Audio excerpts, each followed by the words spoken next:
మామూలుగా అయితే ఏదైనా సినిమా రిలీజ్ డేట్ దగ్గర పడుతుంటే క్లారిటీ వస్తుంది, కానీ కల్కి సినిమా విషయంలో మాత్రం రోజు రోజుకి కన్ఫ్యూజన్ ఎక్కువైపోతుంది.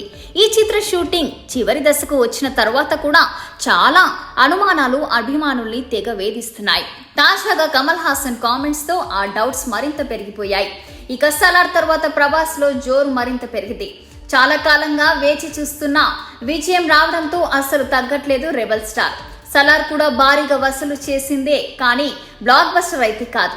దాంతో ఆ లోటును కల్కితో పూర్తి చేయాలని చూస్తున్నారు ప్రభాస్. మారుతితో రాజసాబ్ చేస్తున్న దాని కాదని మరీ కల్కికే డేట్స్ ఇచ్చారు ప్రభాస్. కల్కి 2898 AD షూటింగ్ చివరి దశకు వచ్చింది. టాకీ పార్టీ పూర్తయినా పోస్ట్ ప్రొడక్షన్ కు ఇంకా టైం పట్టేలా ఉంది.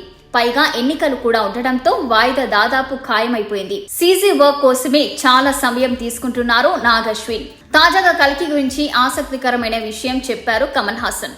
ఇందులో తాను చేసింది గెస్ట్ రోల్ అన్నారు లోక నాయకుడు. కల్కిలో కమల్ విలన్ అన్నారు. ఇక్కడ చూస్తే కమల్ ఏమో తాను అతిథే అంటున్నారు. అసలు కల్కి సినిమాలో విలన్స్ ఎవరనేది ఆసక్తికరంగా మారిందప్పుడు. ఒకవేళ కమలే విలన్ అయితే కనిపించే ఆ కాసేపులో నాగ్ అశ్విన్ ఆ పాత్రను ఎలా డిజైన్ చేస్తారనేది మరింత ఇంట్రెస్టింగ్. ఏదేమైనా కల్కి మాత్రం టాప్ ఆఫ్ ది ఇండస్ట్రీగా మారిందప్పుడు.